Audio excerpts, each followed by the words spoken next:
Hi guys, welcome back to my channel. तो आज मैं आपके साथ this time I will not leave you का नेक्स्ट पार्ट शेयर करूंगी। लास्ट पार्ट में हमने देखा था वांगजी अपना बैग पैक कर रहा था। अब वो अपना फोरहेड रिबन निकाल देता है। वांगजी अपने फोरहेड रिबन को देखकर सोच रहा था, ये रिबन हमेशा से विहिंग का था। जब से वो लोग कोल्ड पॉन्ड में मिले थे तब से। लेकिन अब वो अपनी सेक्ट से अलग होने जा रहा है, इसीलिए वांगजी अब इस रिबन को कैरी नहीं कर सकता। उसे ये यहीं रख कर जाना होगा। वो विहिंग को कुछ और देगा जिसका विहिंग सच में हकदार है। वांगजी उस रिबन को कुछ देर तक अपने अंगूठे से सहलाता है। बाद में उसे अच्छे से फोल्ड करके अपने बेड के बगल में रख देता है। वांगजी ने वहाँ से अपने रोब्स नहीं लिए क्योंकि वो अब उन्हें नहीं पहनना चाहता। जाने से पहले वांगजी एक आखिरी बार अपने रूम को पलट कर देखता है, जहाँ उसकी हज़ारों यादें हैं। जो उसका रूम है, सिर्फ उसका। वांगजी पलटकर जैसे ही जाने वाला था, वो देखता है सिचेन दरवाजे के पास खड़ा था। सिचेन के चेहरे पर नाराज़गी और गुस्सा था। सिचेन को देखकर वांगजी ने एक ठंडी आह भरी। अब सिचेन कहता है, वांगजी ये सब क्या है और क्या मतलब है इस सब का? मेरे कुछ समझ नहीं आ रहा, और ना ये समझ आ रहा है कि तुम हमारे सेक्ट को क्यों छोड़ रहे हो। वांगजी आंसर करता है, भाई क्या आप मेरा विश्वास करोगे अगर मैं कहूँ कि एक समय था जब मैं हमारे सेक्ट पर बहुत ज़्यादा भरोसा करता था। मुझे लगता था कि हमारा सेक्ट हमेशा सच्चाई का साथ देता है। मुझे लगता था कि हमारा सेक्ट बिना किसी इंसान के गलतियों को जाने उसे जज नहीं करता। वो हमेशा सच्चाई के लिए लड़ता है। पर मैं कितना गलत था, क्योंकि हमारा सेक्ट पाखंडियों और धोखेबाजों से भरा हुआ है। हम सिर्फ ऐसे लोगों का साथ देते हैं जो पावर्स के भूखे हैं। मैं इस सेक्ट का हिस्सा अब नहीं बनना चाहता, क्योंकि यहाँ न्याय से ज़्यादा फेम की बात होती है। मैं आपकी बहुत इज्जत करता हूँ और आप हमेशा मेरे बड़े भाई रहेंगे, लेकिन अब मैं यहाँ नहीं रहने वाला। मैंने डिसीजन ले लिया है। शायद एक दिन आपको एहसास होगा कि मैंने ये डिसीजन क्यों लिया। शायद उस दिन हम दोनों बात करेंगे। लेकिन आज मुझे अपना अलग रास्ता चुनना होगा और इस दुनिया को अपने नज़रिए से देखना होगा। ना कह के विहिंग बो करता है और अपने शॉक्ड भाई को छोड़कर वहाँ से चला जाता है। जिंगसी से निकलने के बाद वांगजी सीधे कोर्ट यार्ड की तरफ गया। उसे लगा कि विहिंग वहाँ होगा, पर विहिंग कहीं नहीं था, जिससे वांगजी पैनिक हो गया था। उसे लगा, क्या इस बार भी विहिंग उसे अकेला छोड़ के चला गया? तभी हुईशंग उसके पास आता है। उसने वांगजी को बो किया। अब वो पूछता है, क्या second land master we brother को ढूंढ रहे हैं? वांगजी ने धीरे से नोट किया। जैन कहता है, मैंने वी भाई को सीढ़ियों से नीचे जाते हुए देखा था। शायद वो सैरी टाउन के लिए निकले हैं। मैं यकीन से नहीं कह सकता, पर हो सकता है कि वो गए हों। वांगजी ने हुईशांग को बो किया और थैंक्स कह के सैरी टाउन के लिए निकल गया। हुईशांग उसे जाता हुआ देख रहा था। जैसे ही वांगजी गया, तभी हुईशांग के बगल से सिचैन गुजरता है, जो काफ़ी परेशान लग रहा था। तभी हुईशांग ने उससे पूछा, सिचैन गा, क्या आप ठीक हैं? सिचैन चुप रहने वालों में से नहीं है, ना ही वो कभी परेशान दिखता है। इसीलिए वो स्माइल करते हुए कहता है, अशांग मैं ठीक हूँ। बस आजकल मेरे दिमाग में बहुत कुछ चल रहा है, इसीलिए थोड़ा सा उसमें बिजी हूँ। मुझे कुछ काम है, मैं चलता हूँ। इतना कह के वो स्माइल करता है और चला जाता है। शांग ने स्माइल करी और उसे बो किया।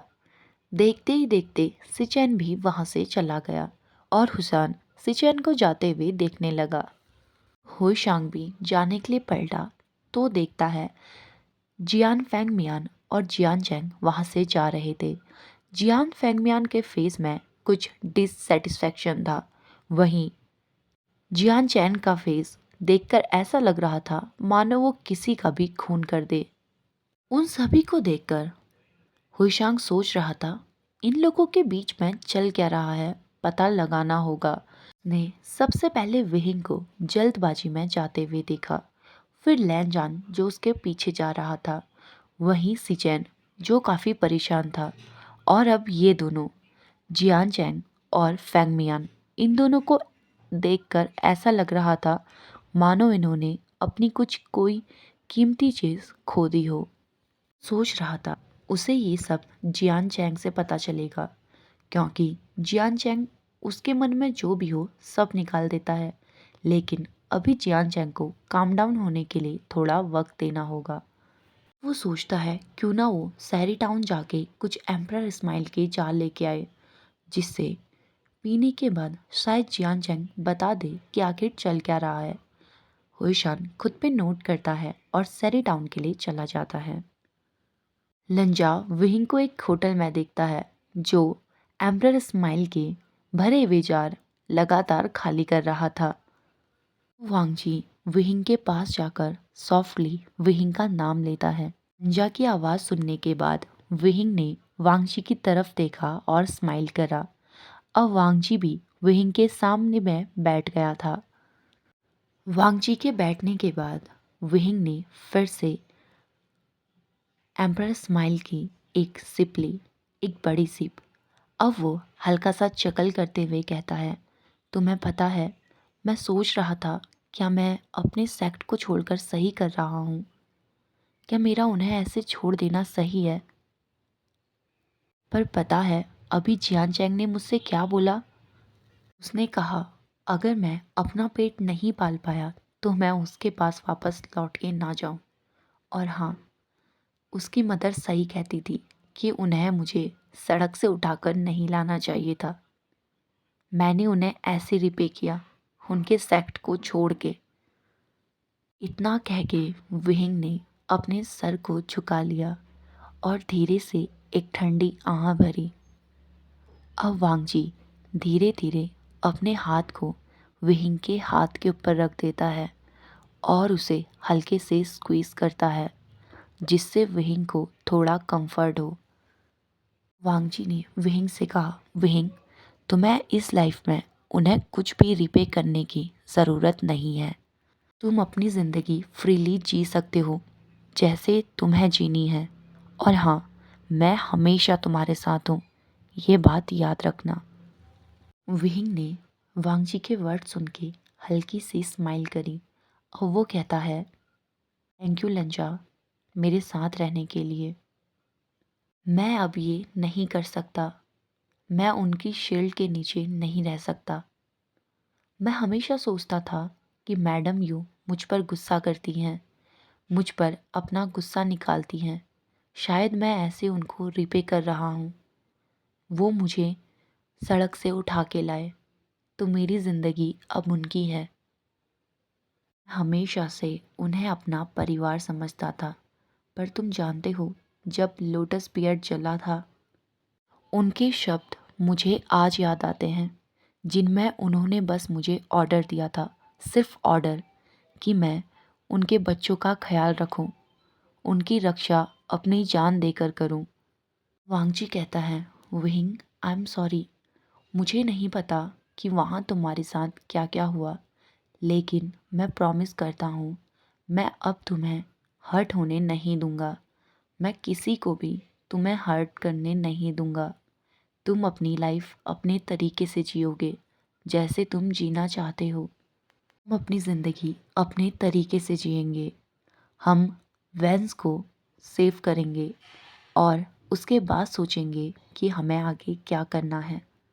अब विहिंग फिर से एक सिप लेने के बाद कहता है, लंजा क्या मैं एक बात कहूँ? वांगजी ने नोट किया। अब विहिंग कहता है, सच कहूँ तो अब मेरा जियान सेक्ट की मदद करने का मन नहीं है। और ना ही मैं इस वॉर में भाग लेना चाहता हूँ। मैं क्यों लूँ? क्योंकि मुझे पता है लास्ट में ये लोग मेरे पीछे आएंगे, मुझे ही मारना चाहेंगे और मेरे परिवार को ख़त्म कर देंगे। मुझे बस एक पीसफुल लाइफ जीनी है। ये बात विहिंग ने अपनी नज़रें झुकाकर करी थी। तो वांगजी विहिंग की ओर देखकर कहता है, विहिंग, अगर तुम इस वॉर का पार्ट नहीं बनना चाहते तो मैं तुम्हें फोर्स नहीं करूँगा। लेकिन मैं ये भी जानता हूँ कि हम शांति से नहीं जी सकते अगर हम इस वॉर में इनोसेंट लोगों को और ऐसे लोगों को नहीं बचा पाए जिनको हमारी ज़रूरत है। इस बात पर विहिंग कहता है, और लंजा, तुम्हारी बातें हमेशा मुझे कन्विंस कर लेती हैं। ठीक है, पहले हम वेंस को सेव करेंगे, उसके बाद सोचेंगे। इतना कह के विहिंग ने स्माइल करी। इस बार ये जेन्युइन स्माइल थी। विहिंग के फेस में स्माइल देखकर वांगजी भी स्माइल करता है। ओके गाइस, आज के लिए बस इतना ही। मिलते हैं हमारे नेक्स्ट वीडियो में। तब तक के लिए हंसते रहिए, मुस्कुराते रहिए एंड हैप्पी रहिए। Bye bye.